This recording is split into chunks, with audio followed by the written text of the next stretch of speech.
Good morning. Welcome to our Sunday school service here. I'm glad to see everybody out. Before we get started and open in a word of prayer, does anyone have any requests they'd like to share this morning?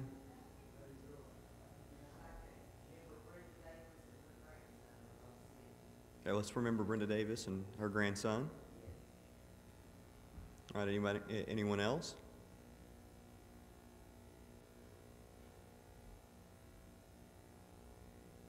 All right, well, let's go ahead and, oh, yes, Larry.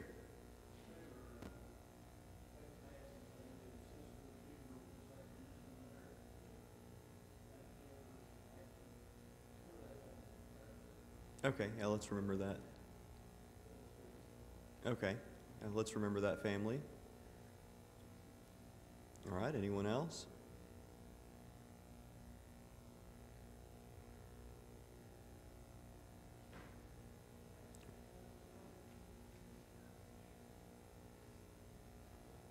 All right, let's remember that. All right, well, let's go ahead and open here in a word of prayer. Lord, we thank you for bringing us here together today, this morning.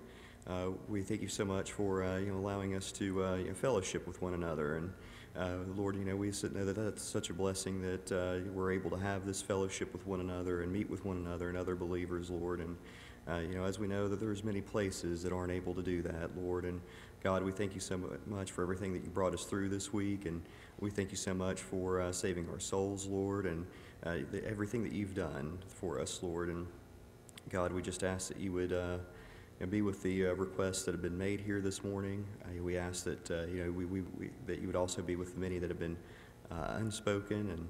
And Lord, we pray that you would be with our country, and that you would be with our leaders and guide them and direct them in the way that you want them to go, Lord. And Lord, we know that there's nothing that happens on this world that you're surprised by, and so we know that you're guiding that and taking care of that. And God, we ask that you would be with the many Christians around the world that are suffering persecution, and the many places that are having to deal with fighting and war, Lord, like the Ukraine. And God, we just pray that you would be with each of us here this morning, Lord, that you would be with us as myself and the other teachers, and allow us to go through your word and dig into it and share what you want to be shared with our classes here. And Lord, I pray that you would be with my class, the other classes here, that you would allow them to be receptive, and that you would allow them to be able to take this and apply it to their heart and their lives, Lord, so that we can become better servants for you.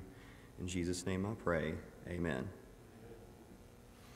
All right, so we're looking here at Jacob again, and so we're going to start with chapter 31. He's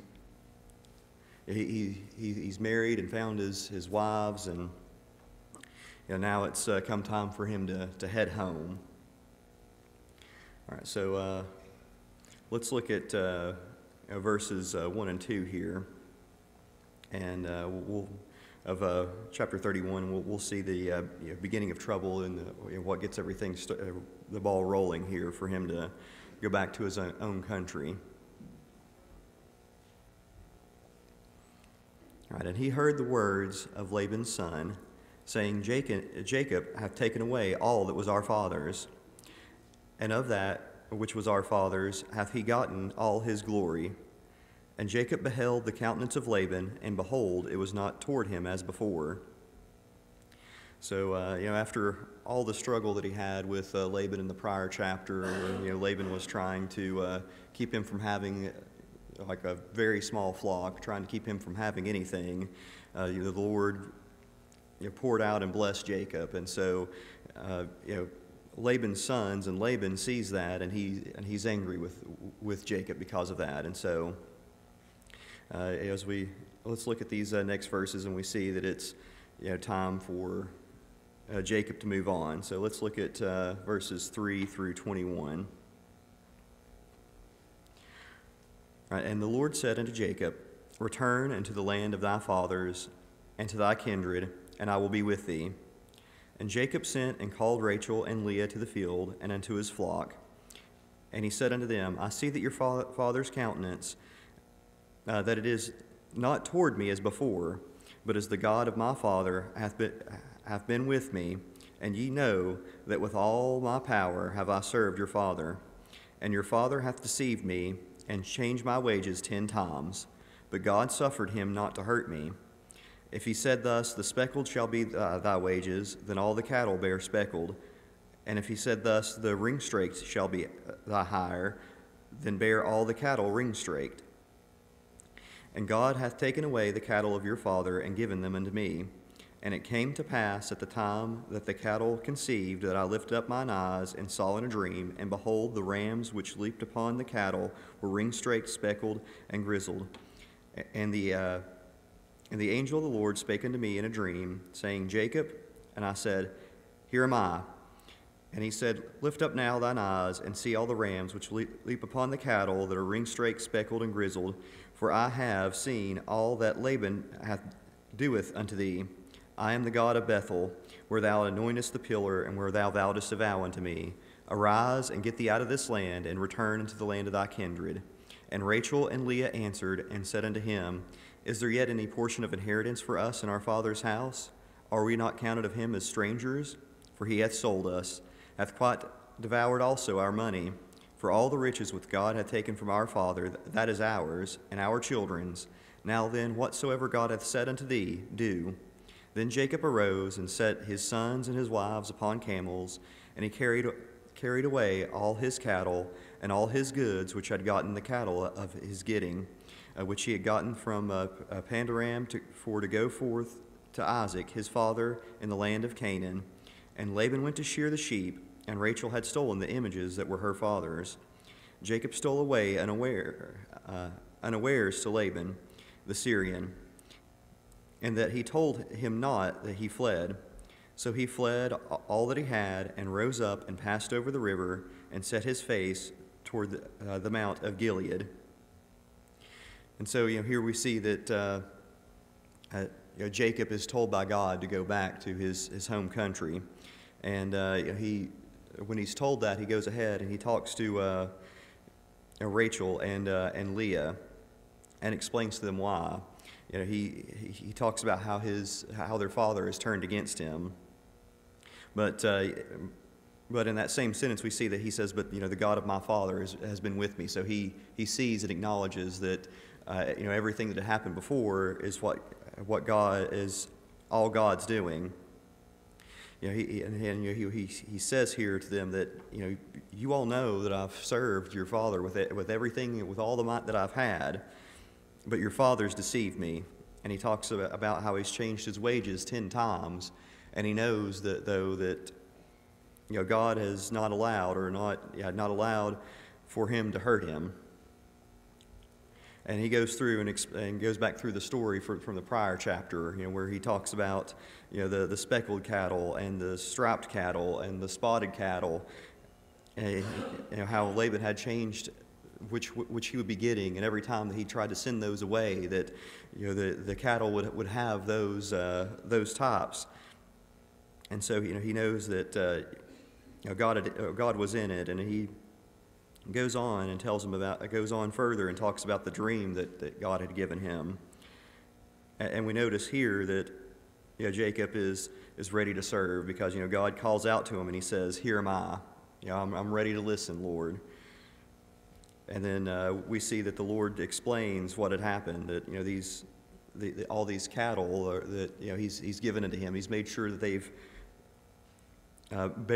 bore those type of cattle unto him. And then he reminds them of that vow and that oath and that altar that he made back there in Bethel, that he is the God that he was then, and that remember even then how good I was to you. So as your God, he says to get out of this land and return to the land of your kindred. And then Rachel and Leah answer back to him, saying, "Well, obviously there's nothing for our inheritance. We've been counted as strangers. He's set us out away from the family. He's devoured all of our all of our inheritance, all the money that should be coming to, and all the goods that should be coming to us. Yeah, however, they see that what God hath taken from their father, he's given unto Jacob. So she says that, whatsoever God hath said for you to do. Like, God has taken care of this and make sure that we had our inheritance as was promised. So go and do what God tells you to do. And so he gathers everything. And, while Laban is out shearing the sheep, which, takes some time and some effort and he's going to be focused on, he sneaks away. He doesn't tell him. He goes away, hoping to not have to have any kind of confrontation or fight. He just goes away unaware. And we notice that, unfortunately, Rachel has taken these images, these little false gods from her father. And so let's look at these. Let's go on to these next verses. Let's look at 22 through 35 as we look at him leaving and Laban noticing.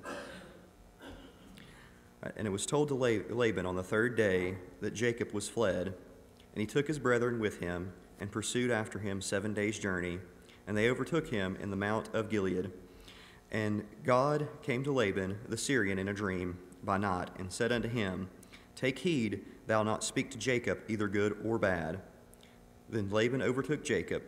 Now Jacob had pitched his tent in the mount, and Laban with his brethren pitched in the mount of Gilead. And Laban said unto Jacob, What hast thou done that thou hast stolen away unawares to me, and carried away my daughters as captives, and taken with the sword? Wherefore did thou secretly and steal away from me, and didst not tell me? I might have sent thee away with mirth, and with songs, and with tabret, and with harp. And thou hast suffered to me to kiss my sons and my daughters. Thou hast now done foolishly in so doing, and in the power of my hand to do you hurt.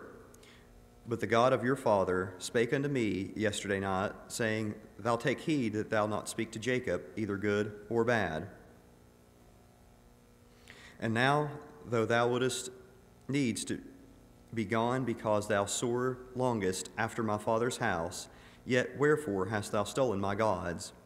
And Jacob answered and said to Laban, Because I was afraid, for I said, Peradventure thou wouldest take by force thy daughters from me. With whomsoever thou findest thy gods, let him not live. Before our brethren discern that is thine with me, and take it to thee. For Jacob knew not that Rachel had stolen them.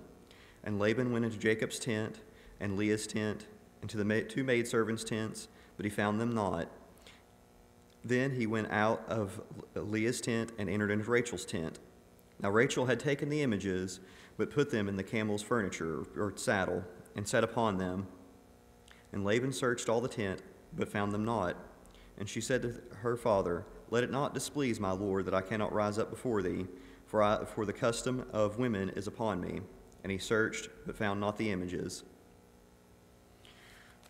All right, so we see that Laban, a few days afterwards, realizes or has been told that Jacob has went off, and so he chases him down.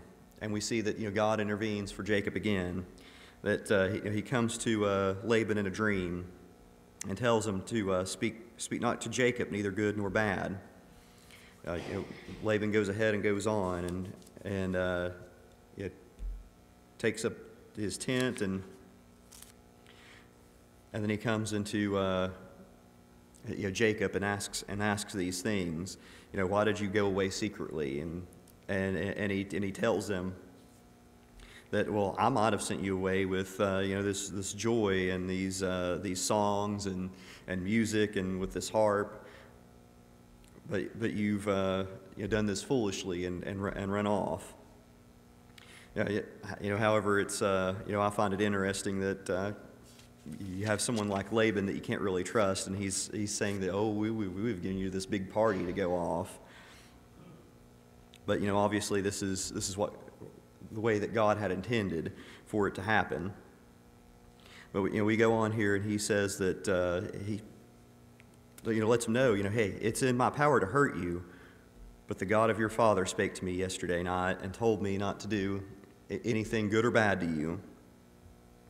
And so he drops that and just asks, why have you stolen my gods? Why have you stolen my idols?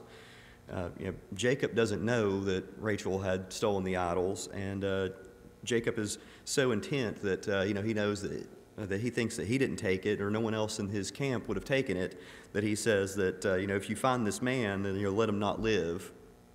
That they would kill that man on the spot, whoever took it. Laban looks, and Rachel's hidden it, and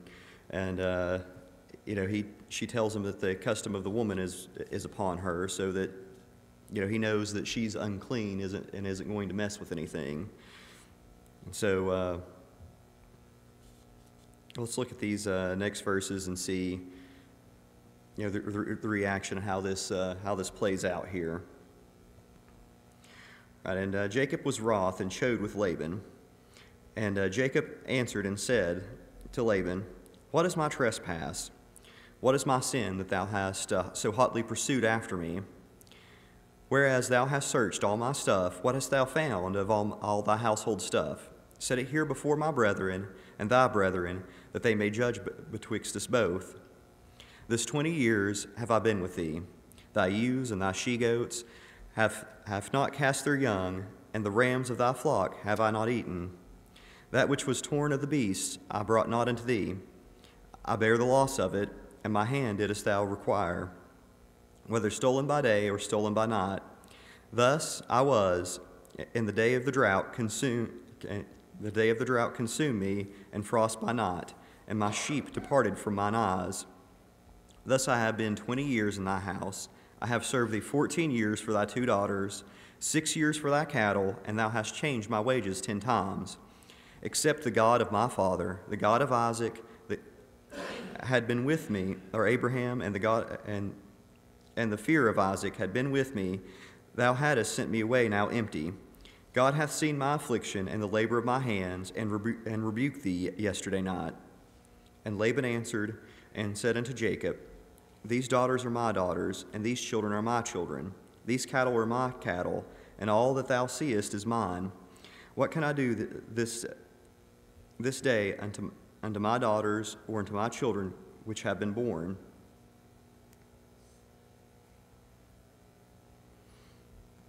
All right, so we see in these in these chapters here, these verses here, he talks about why have you come after me? What have I done against you? What have I how have I sinned against you? What is my how have I missed the mark so much that you've come after me?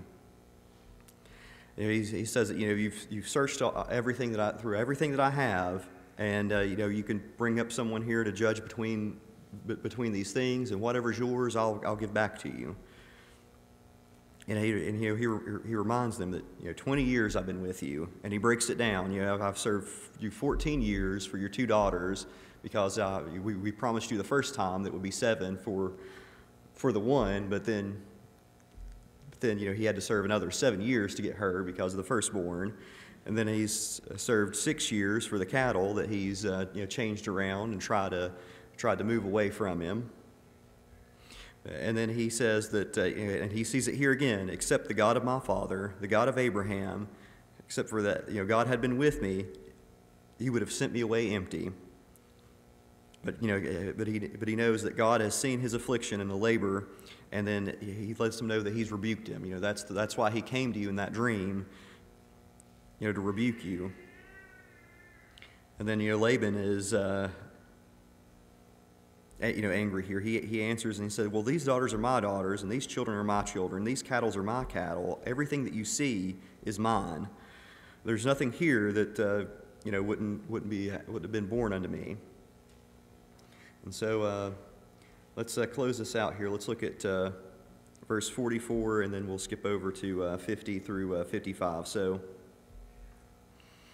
in verse 44,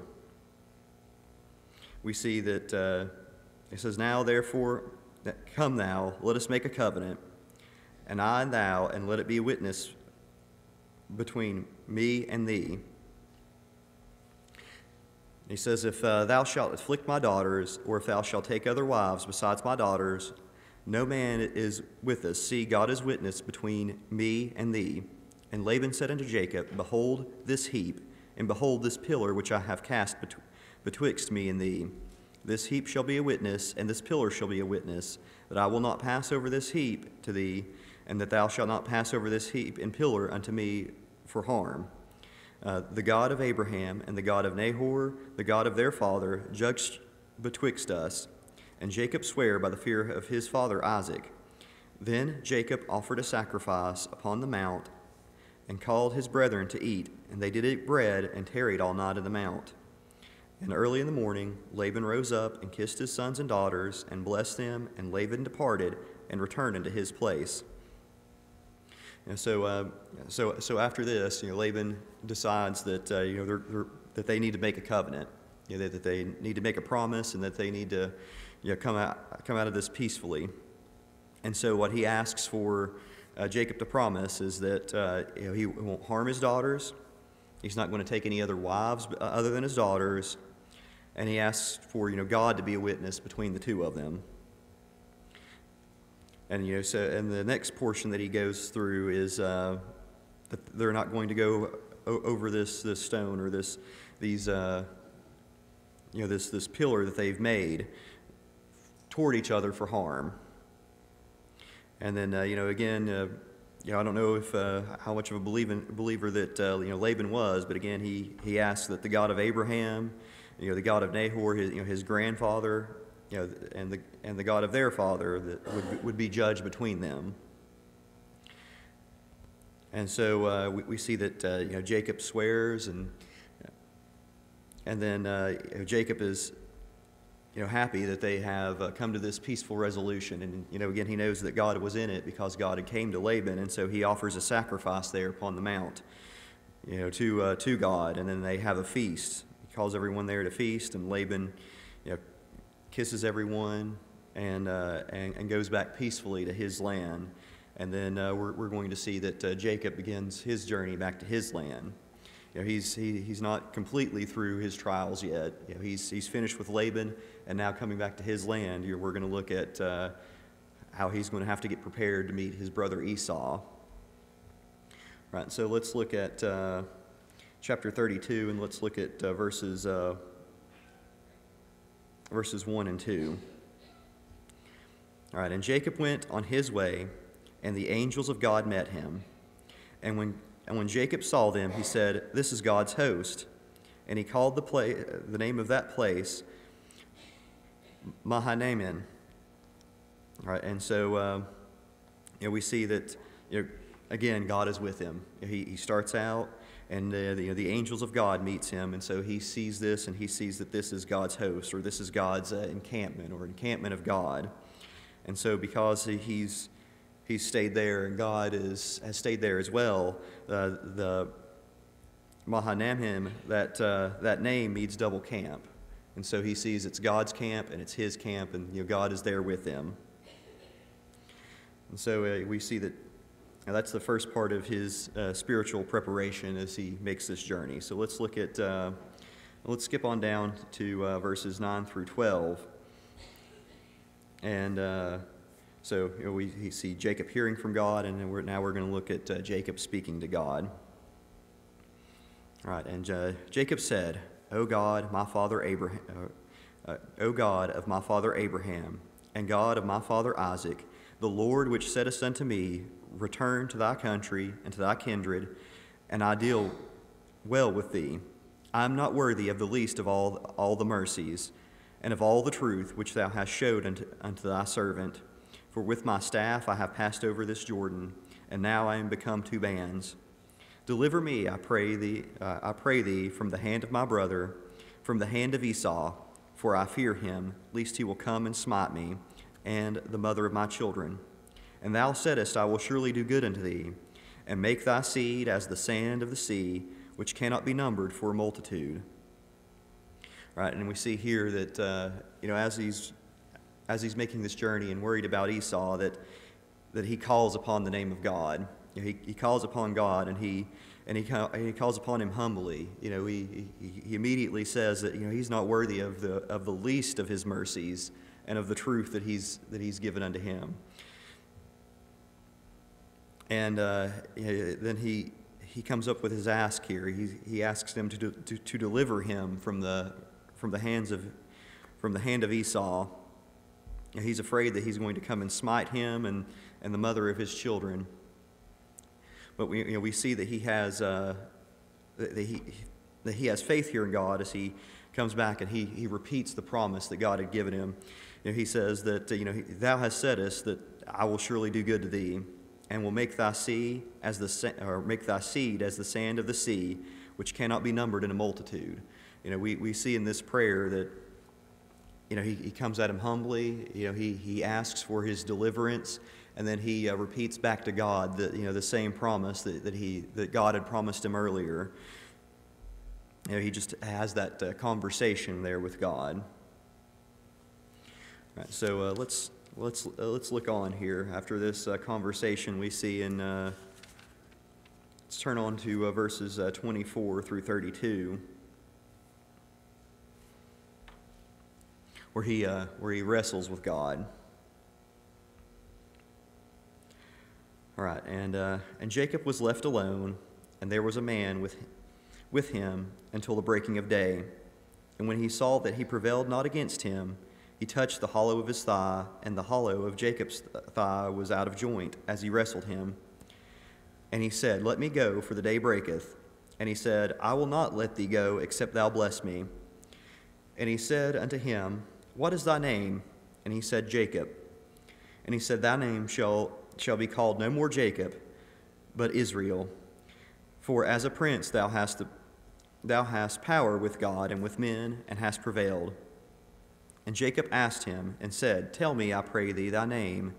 And he said, Wherefore is it that thou dost ask after my name? And he blessed him there. And Jacob called the name of the place Peniel, for I have seen God face to face, and my life is preserved. And as he passed over Penuel, the sun rose upon him, and he hath halted upon his thigh. Therefore the children of Israel eat not the sinew which is upon the hollow of the thigh unto this day, because he touched the hollow of Jacob's thigh in the sinew and in that sinew shrank. All right, so we see here that Jacob is alone, and it says he wrestled with this man. And some people say that it's an angel, but based on as we go on the verses, I think it's God Himself, like a pre-incarnate Christ that he's here with and wrestling with. And as they wrestle with each other, God touches them on the hollow of his thigh, and he takes away all of his strength. He doesn't have anything to leverage or do against him. But we see that Jacob doesn't let go. Jacob holds faithfully on to God here. He does not let go. And we see that he says to let him go, and he says that I will not let you go unless you bless me. And then we see here where he asks, what is your name? And he lets him know that his name is Jacob. And that name Jacob means deceiver, which is a pretty fitting name, since he deceived Esau out of his birthright. But we see here that there's a change, and God makes this change here, that you'll be no longer Jacob. You're no longer that deceiver, but Israel. And that name is may God prevail, or God's prince. Because we see here it goes on. It says, "For a prince thou hast power with God and with men." We see that he's going to make him into something special, something much more than he is. No longer that deceiver. And then we see that he names this place based upon the fact that he's seen God face to face, and yet his life is preserved. That God has preserved him and protected him. All right. So we see that his preparation here with spiritually with God. where he hears God, he speaks with God, he wrestles with God, and even though his strength fails, he keeps holding on. So let's look at how everything played out as far as him coming home. Like, how did he physically prepare for this as he goes to meet Esau? So let's look at verses 3 through 8. All right, and Jacob sent messengers before him to Esau his brother, into the land of Seir, the country of Edom, and he commanded them, saying, Thus ye shall speak unto my lord Esau. Thy servant Jacob saith thus, I have sojourned with Laban, and stayed there until now. And I have oxen, and asses, and flocks, and maidservants, and women servants, and I have sent to tell my lord that I may find grace in thy sight.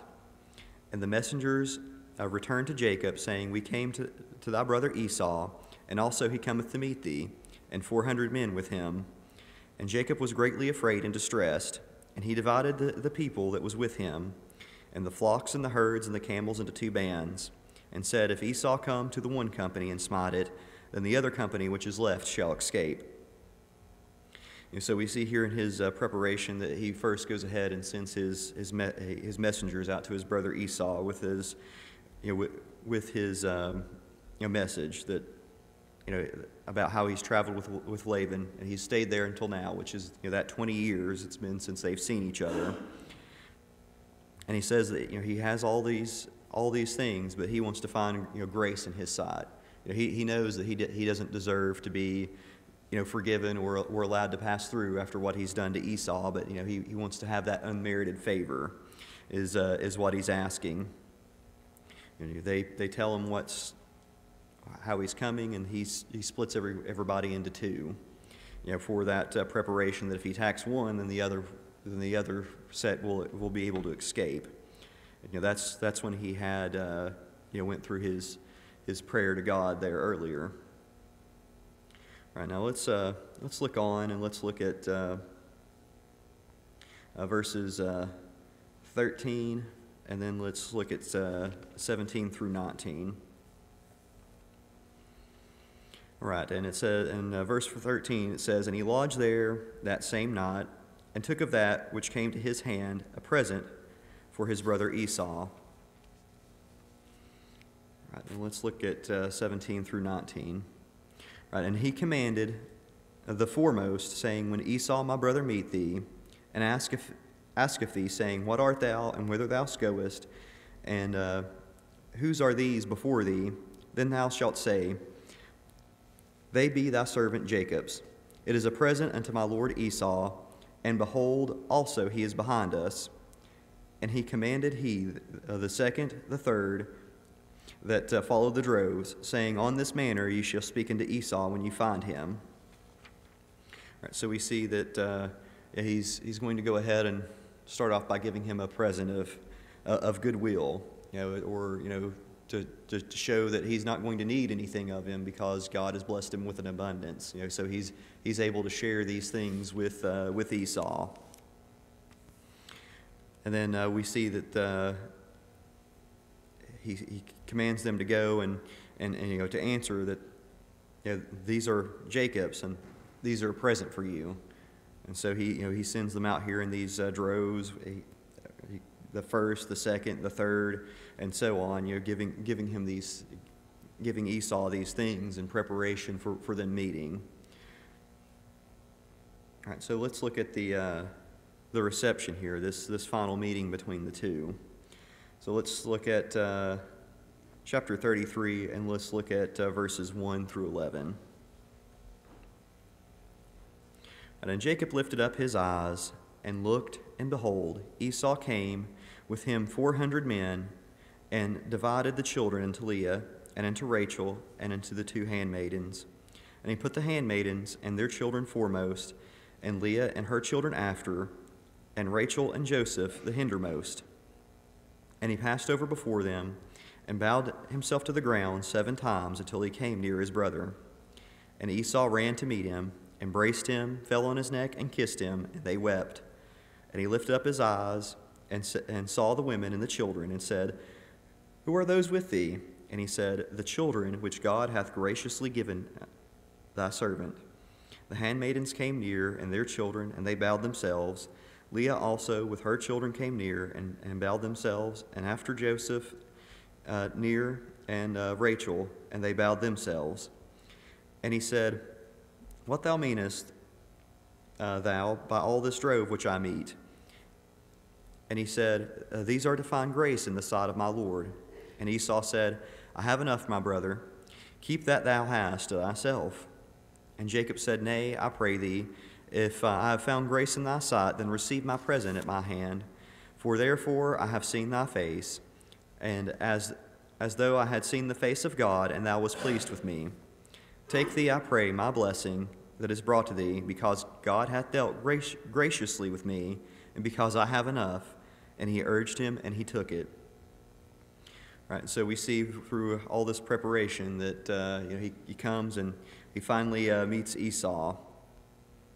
And as he comes to meet Esau, he bows himself to Esau 7 times. He makes sure that he's giving him that complete honor that as he bows here. And Esau's happy to see him. He runs to meet him. He embraces him. He falls on his neck and he kisses him, and they weep together. I'm sure it's this weeping of joy that they, after 20 years, they come together and they're reconciling. And after he weeps with joy, he looks up and he sees Jacob's family and all the flocks there, and he asks, who are these with thee? And Jacob again, talking about everything that God's done for him, he says that these are the children which God hath graciously given thy servant. This is what God has blessed me with, what God has